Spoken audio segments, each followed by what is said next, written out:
Good morning. We are going to call to order the meeting of the City of Merced Redistricting Advisory Committee here at 10:03 a.m. Thank you all for being here. Let's begin with the Pledge of Allegiance, and I will ask Committee Member Walsh to lead us.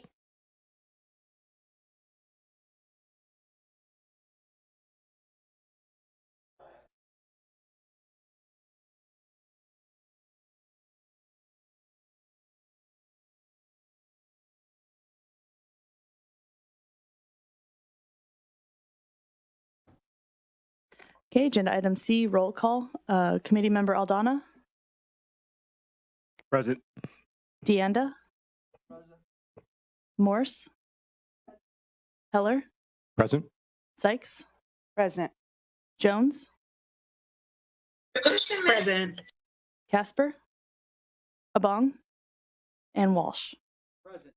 Okay, I would like to remind the audience that if they wish to address the Redistricting Advisory Committee, they must submit a green request to speak form located at the podium in the back of the council chamber. Citizens can submit public comment to the Redistricting Advisory Committee electronically no later than 5 p.m. on the day before the meeting. Comments received before the deadline will be sent to the Redistricting Advisory Committee and will be part of the record and will be mentioned as part of the public comment portion of the agenda. Material may be emailed to cityclerk@cityofmerced.org and should be limited to 300 words or less. Any correspondence received after 5 p.m. will be distributed to the Redistricting Advisory Committee and retained for the official record. You may provide telephonic comments via voicemail by calling 209-388-8688 by no later than 5 p.m. on the day before the meeting to be added to the public comment. Voicemails will be limited to a time limit of 3 minutes. Also, for those audience members who wish to hear the meeting translated into Spanish or Hmong, please let our interpreters know. Go ahead and right in the middle.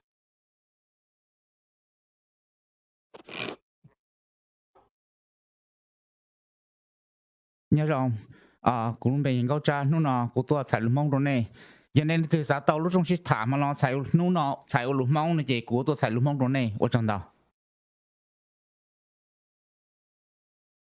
Buenos días a todos. Me llamo Alberto Ríos. Hoy voy a ser el intérprete para el lenguaje del español para los que lo ocupen.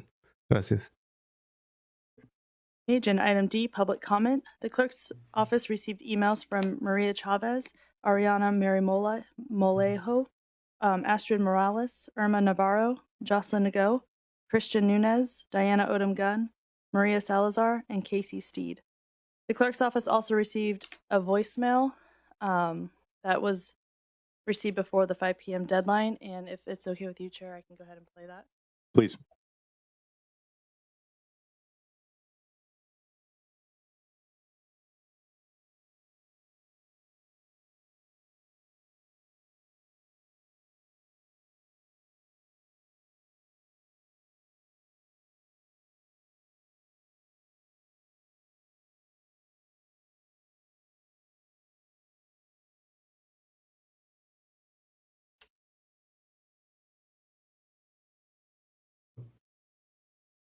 It's thinking. Hold on. There we go.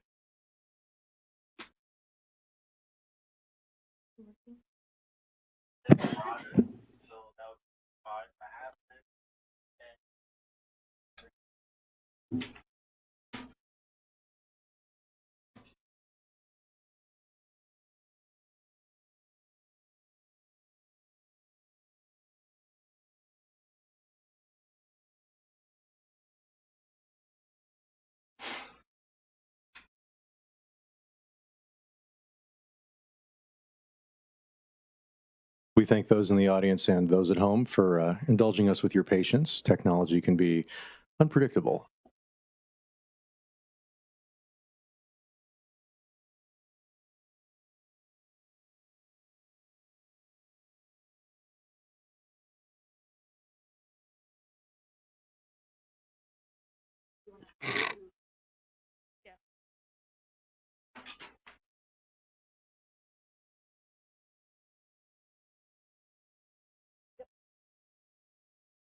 Hello, my name is Ruben. I live in Moraga, so that would be District 5. I have lived in District 4 and 6. I have been working and living here in Merced for about 4 years now. And each community for each district is very unique. I love every district that I lived in. I think there were the most diverse communities at times. At times that I did feel that, it was I felt out of place. But I think I started going into communities like that the Merced has. Just feeling safe. I feel like that was the biggest factor in each district. Just feeling safe. Love the fact that each community had big parks where families could come together, whether that be in the playground, baseball fields, anywhere. Matter of fact, at the park, you just see a group of families together. That's lovely to see. And I just believe our community should stay together. This is very important. I feel like because communities thrive on togetherness, and hopefully Merced notices that. And that's it. Thank you.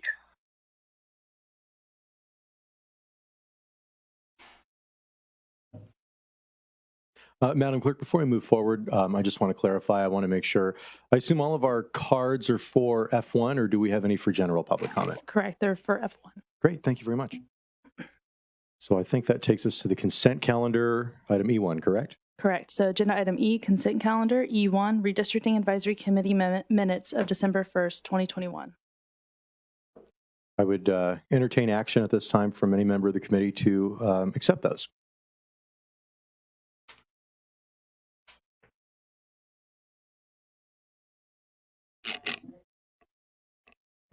Thank you, Committee Member Casper. Do we have a second?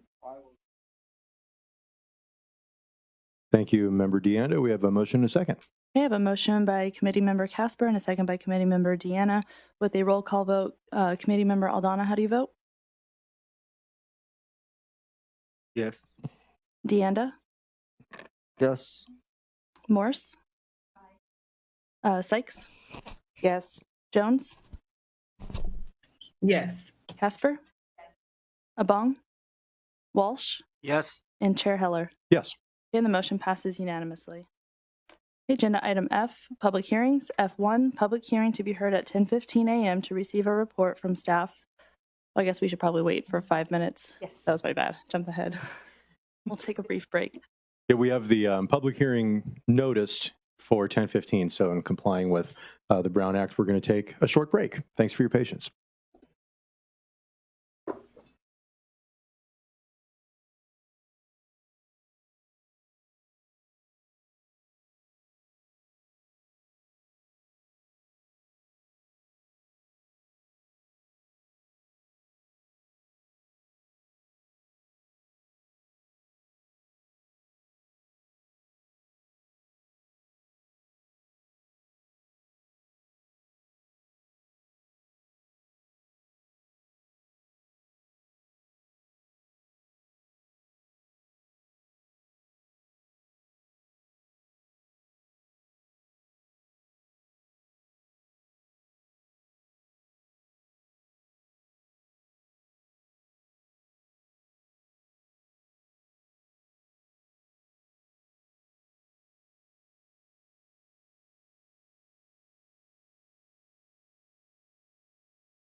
In about 30 seconds, yeah.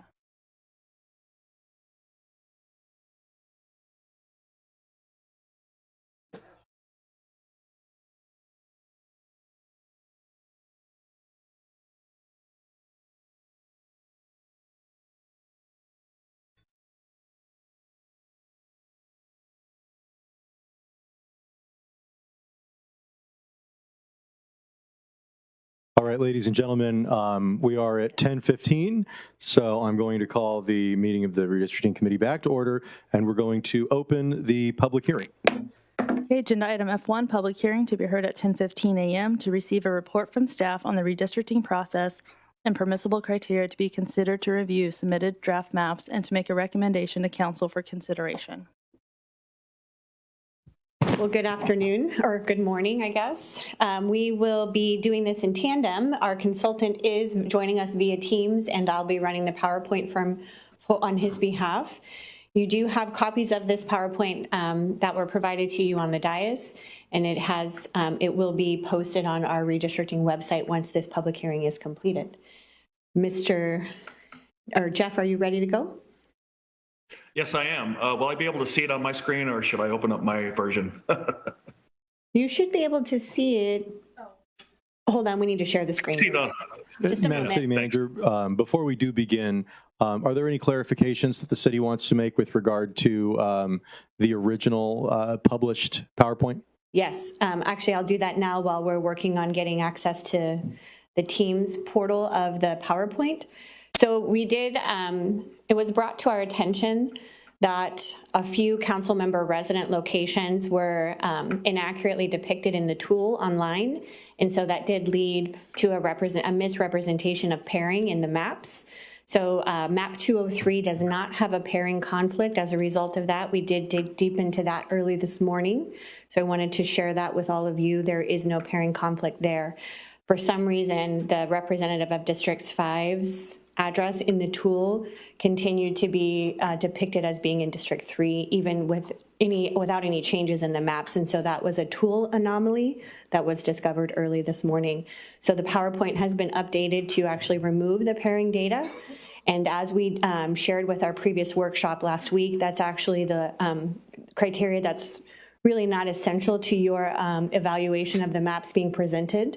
And so we've removed all of the pairing data in the maps in the presentation, and we've also more accurately depicted the representation of all minorities in the PowerPoint before you, not just one particular minority group. So we retained one minority group and we added all other minorities as a total grouping, and you'll see that now accurately reflected in the PowerPoint before you, and we will upload those corrections after this meeting on our website. So Great. with that, that's Jeff, very helpful data, and thank Yes. you so much for doing that. You're welcome. Jeff, take it away, sir. Yes, good morning, and wish to say congratulations to members of the community, City of Merced, the Advisory Commission and staff, as we're getting to this point here this morning, so we are going to make that decision, any decision, whether it is 2 maps, 1 map, or no maps, going forward to City Council as part of the redistricting process. Next slide, please. So we started this journey back in June when City Council made the decision to enlist the assistance of an advisory commission. We were delayed with respect to the data that we use. We use census data every 10 years. It was released by the national census data were released August 12th. California takes that information and adjusts the data based on the prisoner population in the California state prison system. Those data were released September 20th or in the wee hours of September 21st. But NDC, National Demographics Corporation, which I represent, found discrepancies in the data, sent our discrepancy findings back to the statewide database. They corrected them, thankfully, and released them on September 27th. So really, our work really didn't begin until September 27th as it relates to looking at how the data, the change in data, really might impact the city of Merced, since it went through the initial districting process in 2015 after under threat from the Mexican American Legal Defense Education Fund. So here we are. We held our first public hearing with the Redistricting Advisory Commission on September 15th. We held a workshop on November 6th in council chambers. Came back to another public hearing. By law, you're to have at least 2 what we call pre-draft public hearings. So the second one, pre-draft map rather, the second public hearing was December 1st. We held another workshop recently, January 12th, and the intention of the workshops and those initial public hearings is to gather data on communities of interest and neighborhoods in the city of Merced, to talk about the process and talk about the tools, the public tools that are available. And I'm just thrilled the amount of data that we received back, which I'll talk a little bit about in a second, and the number of draft maps we received from the community as well. So here we are, January 22nd.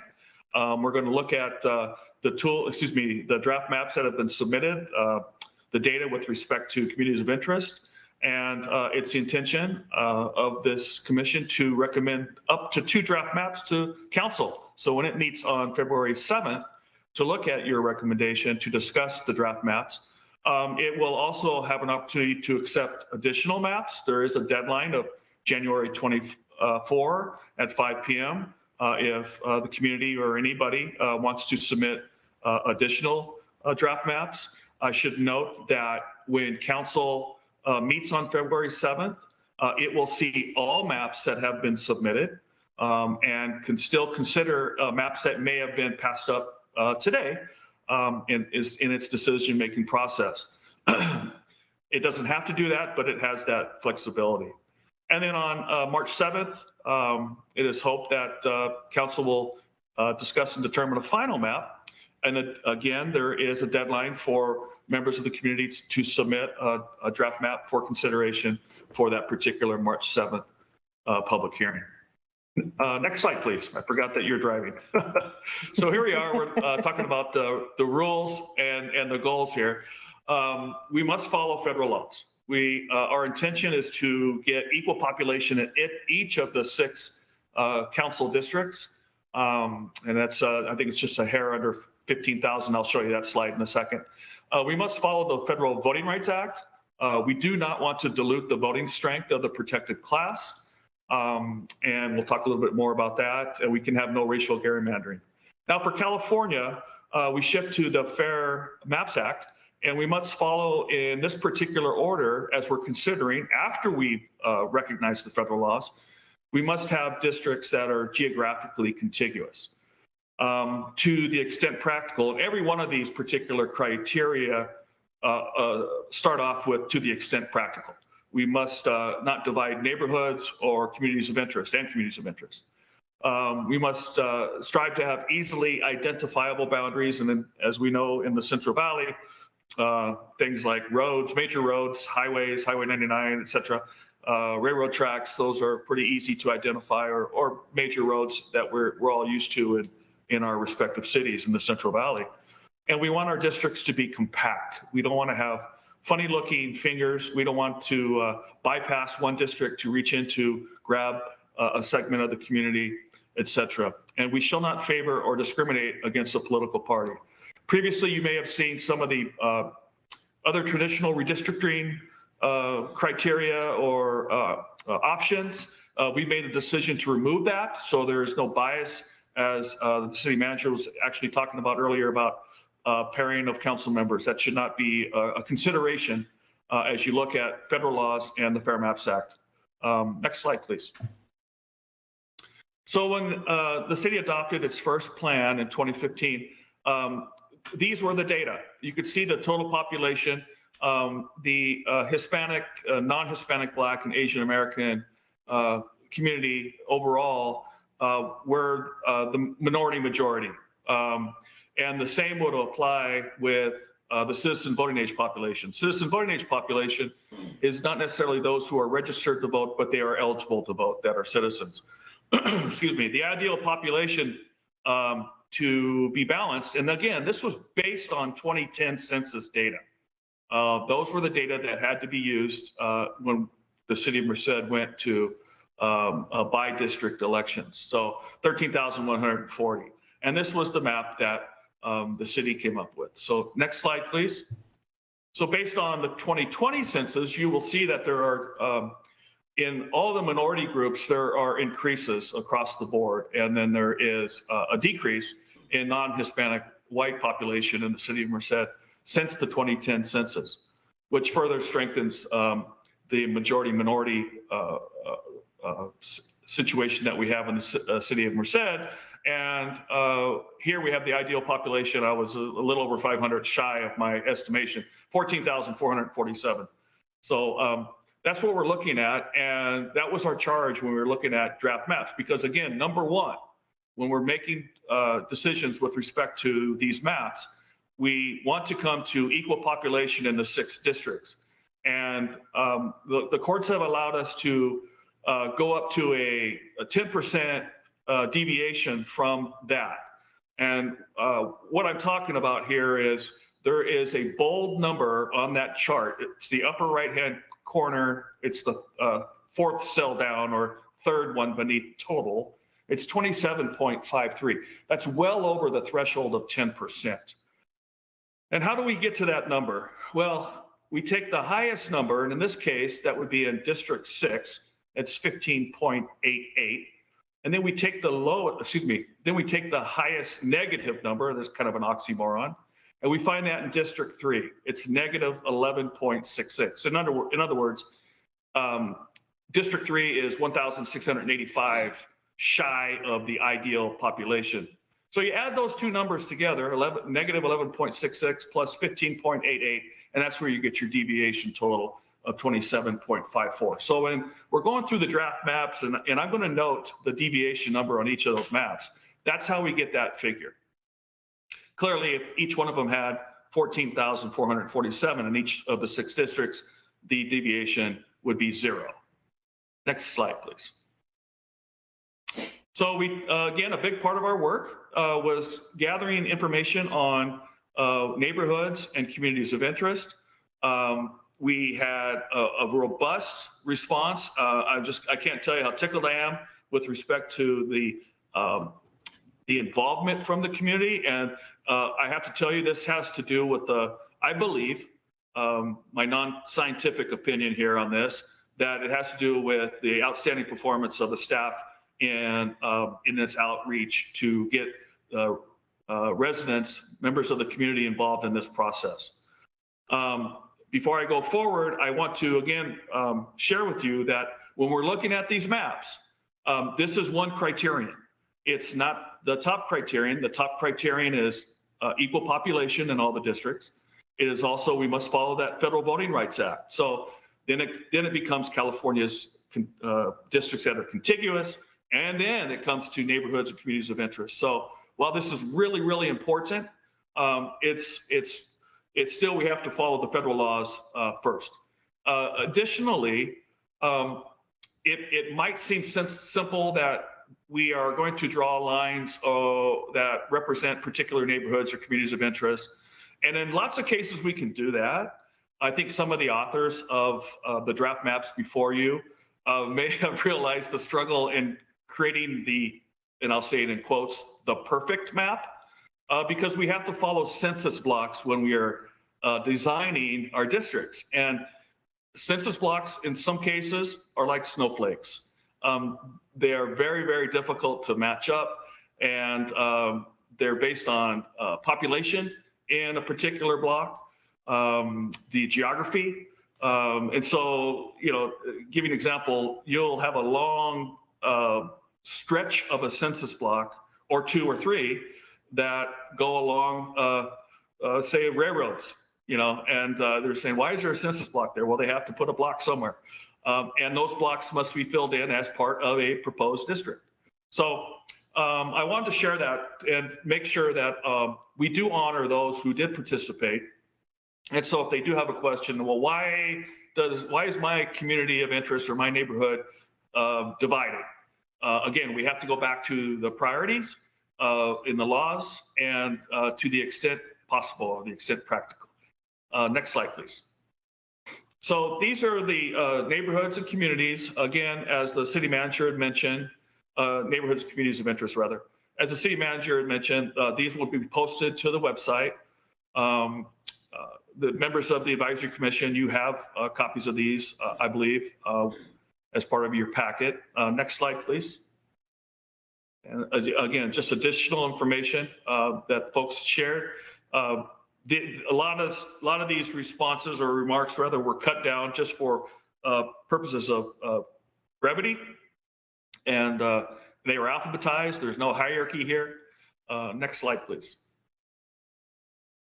So we're looking at, again, that criteria, number one criteria, equal population. And we had 7 maps, draft maps submitted that did not meet the population balance threshold of 10% or less, or were non-contiguous. And I think there was a couple that were both. They should not be up for consideration when we're going through this process. And not to belittle those who did submit these, thank you very much. But you know, as you probably found out, it's kind of difficult to get population balanced districts. And the non-contiguous thing happens occasionally when you have cities whose footprint is like Merced, where you have perhaps county islands embedded in a city, or as we look south, you have these particular areas that are kind of chunked down toward the bottom of the city, south of the city. And we have to make sure that those areas are connected to a district. We can't split those. Next slide, please. So here we go with the draft maps. We're going to talk about 11 for you. Next slide, please. I superimposed the current city map in each of these proposed maps. This is map 104 for your consideration. The deviation is 9.92. As the city manager mentioned, and I won't repeat this on every one, but all 6 overall majority minority CBAP districts are in every map that's coming before you. This particular map it retains 3 Latino CBAP districts based on the 2020 census. This particular draft map also retains the 3 Latino CBAP districts. Next slide, please. Map 105 is a tighter deviation of 3.63. Same thing with the majority minority districts throughout, but it has 2 Latino CBAP districts instead of 3. Next slide, please. Map 106 has a deviation of 2.70. Hopefully the author of this map is here. I would love to hear the rationale as to why on District 3, it wraps around District 5 instead of going through District 5. There might be a compactness question with respect to that, so I want to bring that up to the commission, unless the individual who drafted that map has a rationale for that you can take into consideration. It too has 2 Latino CBAP districts. Next slide, please. Oh, sorry, Jeff. Yeah, it's okay, thanks. Deviation of 5.82, it also has 2 Latino CBAP districts. So you're seeing some patterns here, especially with districts 1, 2, and 3. Next slide, please. It has a deviation of 6.37. Again, you're looking at 1, 2, and 3 looking very similar. You'll see different variations through these maps of 4, 5, and 6. 6, as we look up north, you know, it's a rather large census block at the very top of 6. So the top of 6 is really not going to change much. Next slide, please. 108 and 109 as well have 3 Latino CBAP districts. 109 is 8.98%. Next slide, please.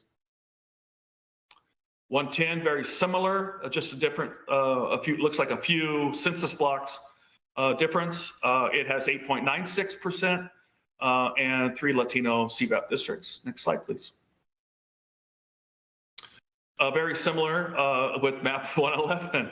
I think the authors here were trying to respect the communities of interest, especially the downtown area.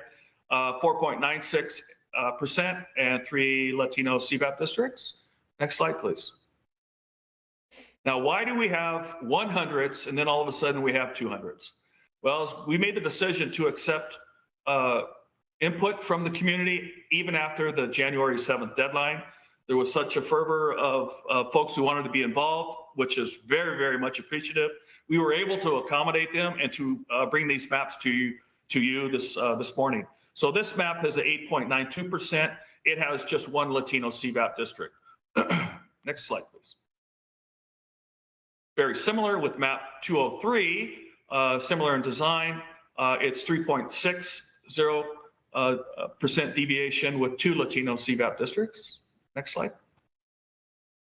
204, again, very similar with the 6.6 deviation and 1 Latino CBAP district. Next slide, please.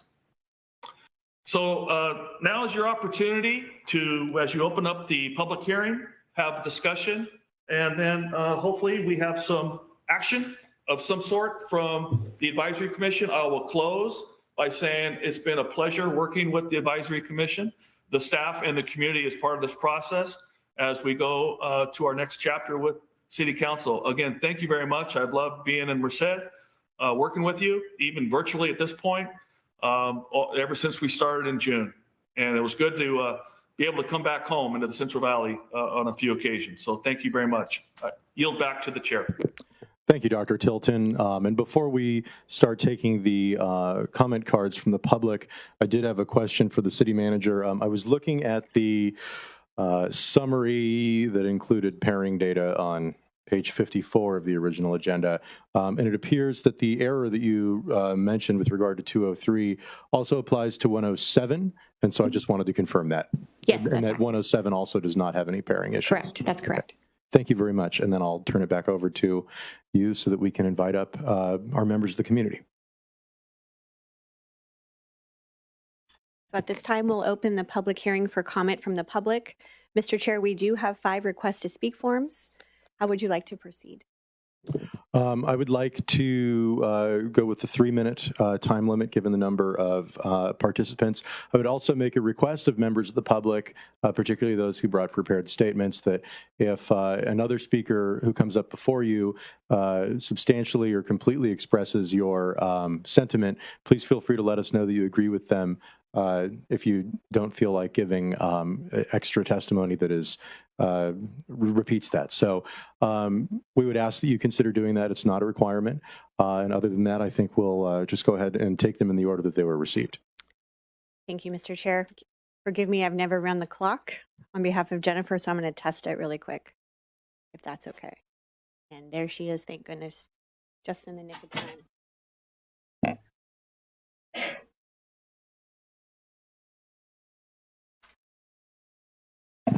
Sorry about that, Chair. Okay, can I get the first of 4 speakers? So can I get Diana Odom Gunn, Nathania Flores, Shane Smith, Rosa Inguanzano, and Andrew Okima.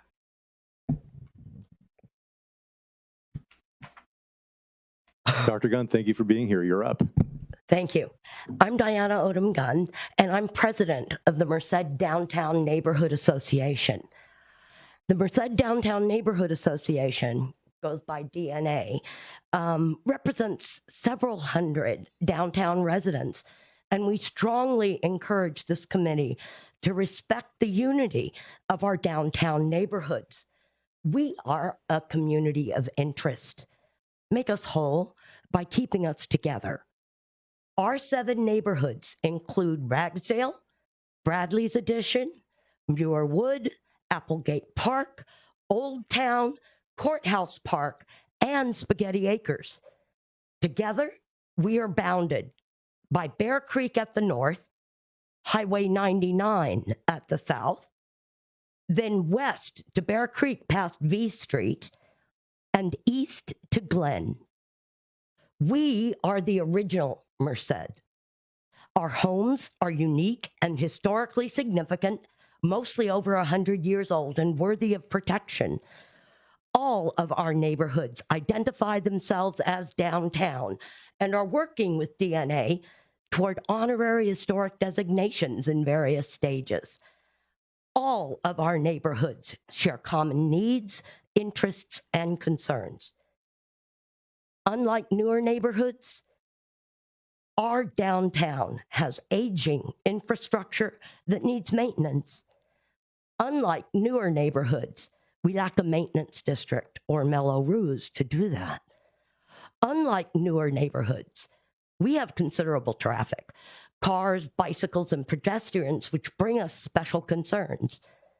Unlike newer neighborhoods, our park strips, bicycle pathways, sidewalks, lighting, and street trees need maintenance.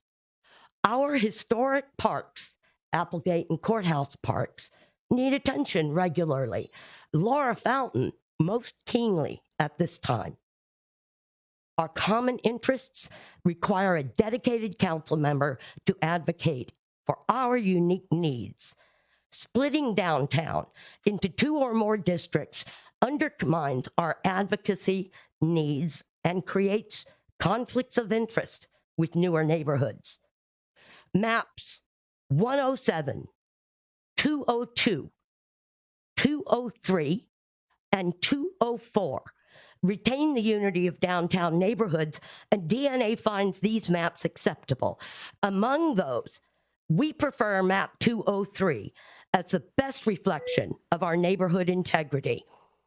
Please consider our downtown community of interest, preserve our historic downtown neighborhoods, keep us together in one district. Thank you very much. Just in the nick of time. I'd like to invite up the next speaker. Nathina?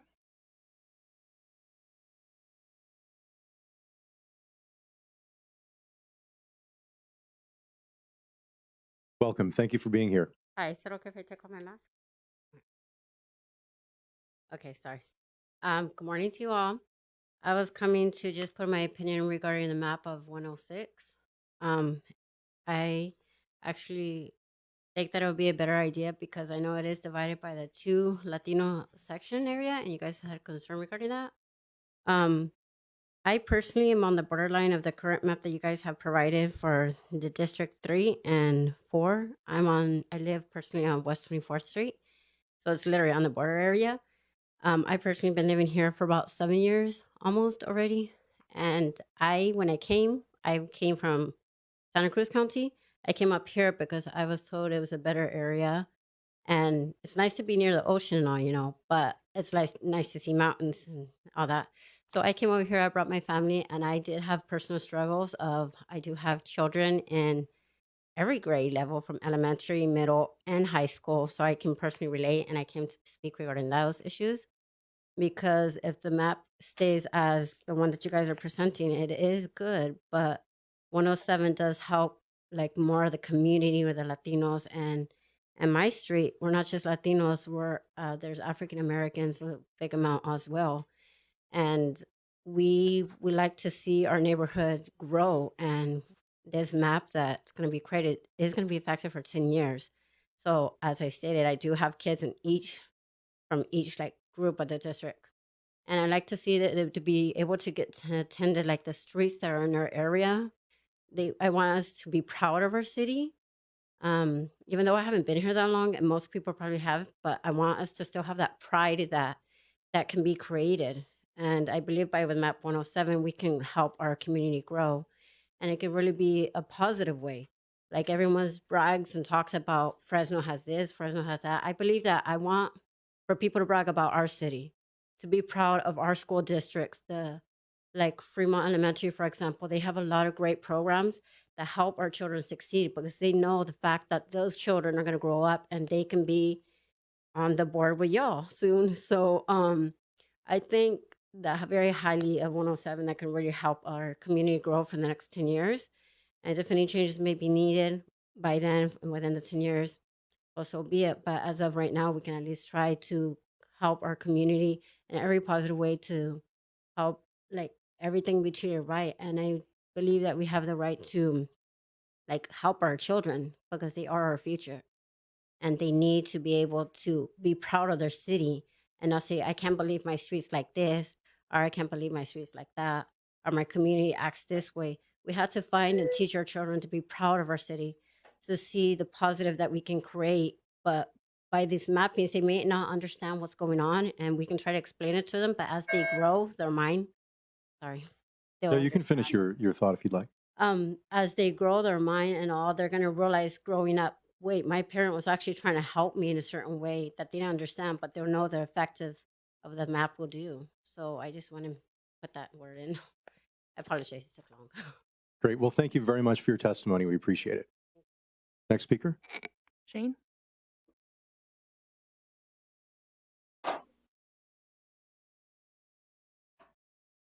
Dr. Smith, welcome. Thank you for being here. Morning, everybody. So, Shane Smith, care about Merced. And as you guys know, in 2015, I sat where you sat, and I'm glad that I'm here now because I don't have to make your decision. I'm going to ask you guys just to exhale and putting myself in your shoes, think about what is the decision you have to make, right?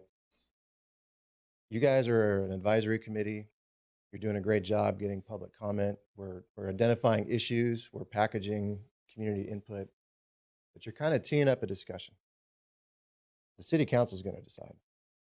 And I think everybody understands that, but I want to make sure that the commission is focused on what we're doing today, which is we're teeing up a discussion by council. So they see what the community is talking about. They've got maps that present different views, but I think that the map should be reflective of the weight of public comment that you've heard and not the volume. I also want to say focus on what does litigation risk play in this decision you guys are about to make? I think it doesn't play any risk or any role.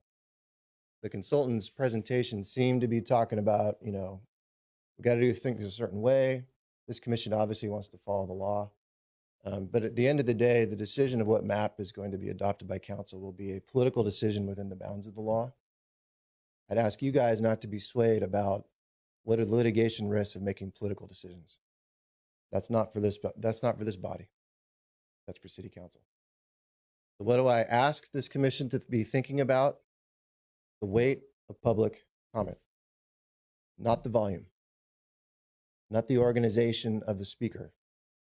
The weight of public comment that I have heard, attending meetings, being a man about town and talking to our neighbors, our community members.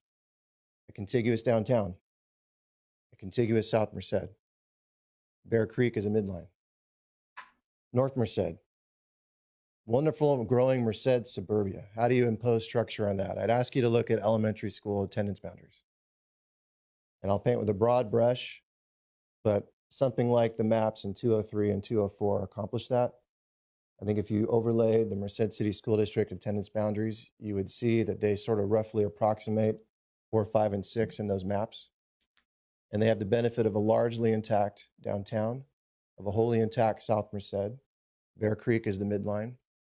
And a District 1 that's going to have its own chance to develop its own political identity over the next 2 years. As it grows, it develops, we'll see what happens. So I'd encourage you guys to think about some of the values that I just discussed. And because today is about brass tacks and teeing up that discussion, I'd ask you to think seriously about 203 and 204. Thank you guys for your time, and thank you for doing what you're doing. Great. Thank you very much. Next speaker. Rosa?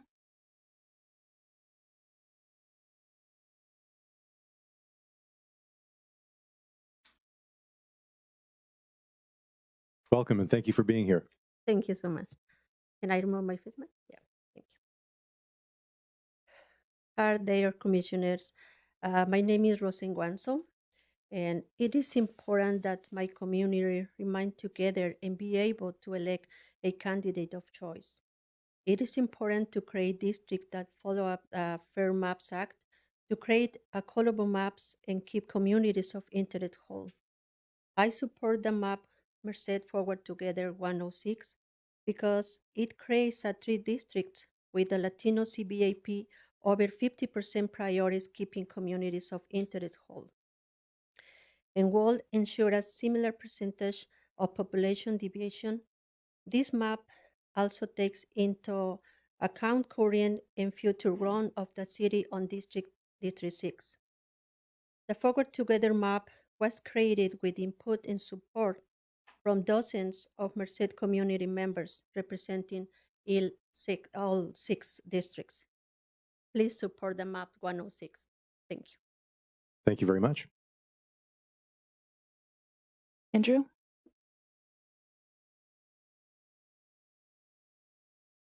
Mr. Alkema, thanks for being here. It's nice to see you. You as well. My name is Andrew. I'm a local businessman, investor, lifelong Mercedian. Care a lot about this town. As a Boosters board member, I'm here to read this letter that represents how Merced Boosters feels. Unfortunately, our president wasn't able to make it, but he did write it. To whom it may concern, the Merced Boosters represents the interests of a diverse set of business owners and thought leaders in our community. We have a vested interest in the composition of the city council as they made decisions that impact our survival. It is important to us that our representatives have the opportunity to focus the needs of their main constituents rather than having to balance contradictory geographic and other interests. Accordingly, we have been following the redistricting process closely and with great interest.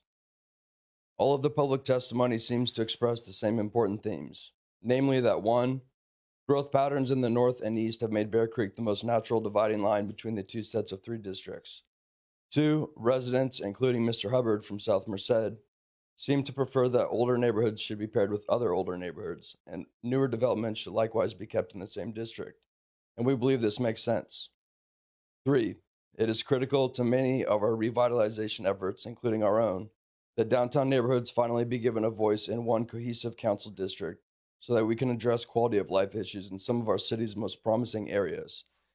It has been brought to our attention that some groups are not interested in any of the communities of interest that have been described to the redistricting committee by members of the public. Instead, their aim appears to be hitting blatantly political, demographic, and party registration numbers. They made threats during the last districting process in 2015 and again recently. They have threatened that if they are not given the opportunity to gerrymander, they will bring a lawsuit that is absolutely lacking merit and will likely be dismissed.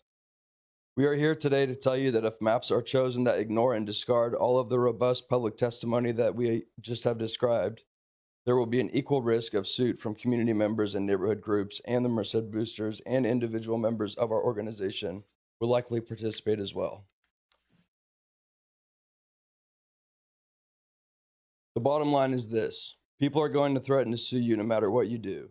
So do what you believe is right and what is the overriding will of the people. If you do, you most certainly have our support. And, we recommend maps 107, 202, and 203. Thank you. Great. Thank you very much. Appreciate that. Next speaker. Those are all the speaker cards we received. Very good. So it looks like that would then conclude the public hearing portion, and we would bring it back up to the dais. Is that right? This would be the time where we would close the public hearing. Great. Thank you very much. So we'll be closing the public hearing here at 10:52. And so now that it's back up at the dais, I see a request to speak, a mic raised by Vice Chair Morse. So feel free to jump in. Thank you. Thank you. And I also wrote down what I'd like to speak today on. I'd like to summarize what I've observed to be the consistent testimony that's come from previous hearings, workshops, writings, emails, and has been expressed by a majority of the maps submitted, even those not in compliance, which is this: the community seems to prefer division of the 3 northern districts and the 3 southern districts by Bear Creek, period. This is because the growth patterns have moved the population midline north from the train tracks. We're also instructed by the law to use, when possible, natural boundaries that make sense rather than artificial political ones. The other piece of consistent public testimony that I keep hearing and that we all keep hearing is that historic downtown neighborhoods should be kept together rather than diluting the influence of this very sensitive, identifiable boundary. Of the 11 maps that are before us for consideration, several accomplish all of those goals, but many do not. And while I do want to leave room for the committee to discuss the 2 preferred maps, I'd like to start by excluding maps that obviously contravene most, if not all, of the public testimony that we've heard. Accordingly, I move that we eliminate the following maps from consideration because they substantially cross over Bear Creek, and much more concerningly, 5 of the maps split downtown into 3 districts, and 2 of these maps split downtown into 2 districts. Therefore, I move that we exclude from consideration the maps number 104, 105, 106, 108, 109, 110, and 111. And with that, I submit. Thank you, Vice Chair Morse. We do have a motion. Is there a second from any other member of the committee? I will second that motion. Okay, thank you, Committee Member Deanda. A little quicker on the draw. With that, I will bring it back to the full committee for discussion before we take a vote. Does anyone have a request to speak on the motion before us? I don't see any. So with that, I will turn it back over to the clerk to take our vote on this action. Okay, I have a motion by Vice Chair Morris and a second by Committee Member Deanda. With a roll call vote, Committee Member Aldana, how do you vote?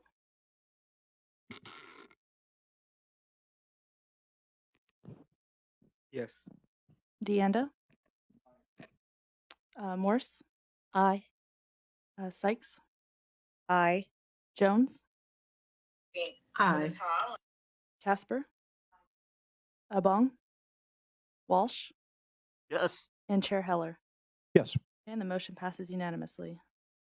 Thank you very much. So we're down to, it looks like 107, 202, 203, and 204. And again, as has been presented to us, we can present 1 map or 2 maps. So that's within the committee's discretion. So of those remaining maps, I'm happy to hear any either general commentary, questions, or action to continue narrowing. Committee Member Walsh.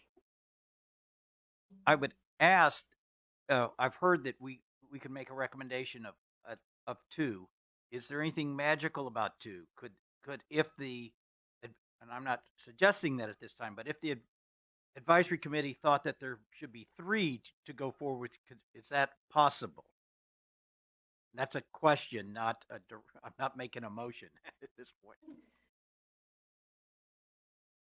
It's been a past practice that this committee would recommend 2 maps going forward.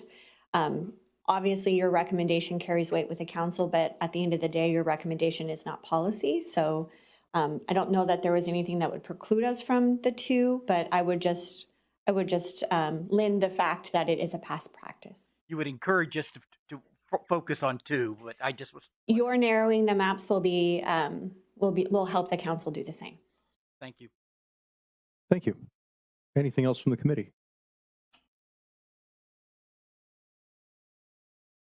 I don't hear any discussion. Is there any proposed action? Committee Member Abong. I think we should go with map 203 with the DNA. It does keep the downtown together. Great. I think that's a motion, and I will second that motion. And then after we take action on this motion, we'll, if there's a second recommendation, we'll take it up separately. So at this time, is there any discussion of the motion on the table? I'm not seeing any, so I'll turn it over to the clerk. Okay, I have a motion by Committee Member Abong and a second by Chair Heller with a roll call vote. Committee Member Aldana, how do you vote? Aye. Deanda? Morse? Aye. Sykes? Aye. Jones? Aye. Casper? Aye. Abong? Walsh? Yes. And Chair Heller. Yes. And the motion passes unanimously. Great, thank you. So if the committee would like to recommend at this time a second map, we would certainly be able to do so. And then I think that would conclude our business on F1.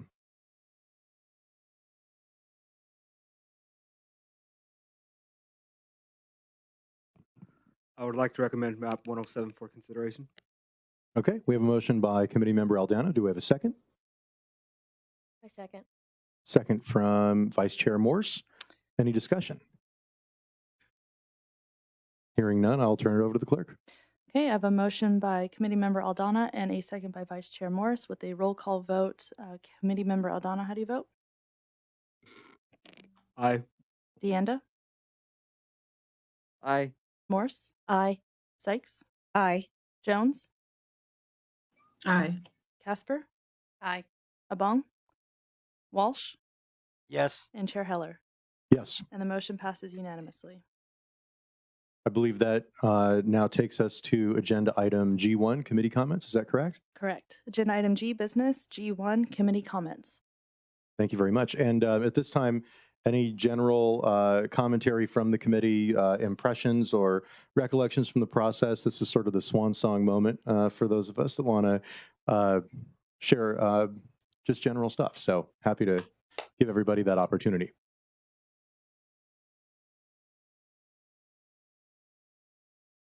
Interestingly, this group of very opinionated citizens is remaining uncharacteristically silent. So we have Committee Member Walsh. Thank you. I appreciate frankly, the committee chairs in running the meetings well, because as we've all participated in community events at times, if the meeting's not won, then as much of the dialogue and interchange we want to have doesn't happen nearly as fluently as it did. So thank you very much for those of the staff and for the chairs that have served us here. So thanks. Thank you very much. I appreciate that. I don't hear any other offers of commentary, so I would just like to express that it's also been real pleasure and an honor helping to serve the city in this capacity, and we are optimistic and hopeful that the council will find our recommendations useful. And most of all, I think more than anybody else, although I should also say many thanks to our consultant, Dr. Tilton, and to the incredibly brilliant and hardworking city staff, Stephanie and Jennifer. But most of all, the thanks goes to the community. Your input has been robust and informative and meaningful, and you get to take just as much credit for the ultimate result as we do. So thank you all. And I think with that, I could entertain a motion to adjourn if there is one. Motion by Member Walsh. Second by Member Abong. Too slow, Cindy. Sorry about that. I'm going to turn it over to the clerk. I have a motion by Committee Member Walsh and a second by Committee Abong with a roll call vote. Committee Member Aldana, how do you vote? Aye. Deanda? Aye. Morse? Aye. Sykes? Aye. Jones? Aye. Casper? Aye. Abong? Aye. Walsh? Yes. And Chair Heller. Yes. And the motion passes unanimously. All right. Thanks, everybody. Looks like we're going to gavel down here at 11:02.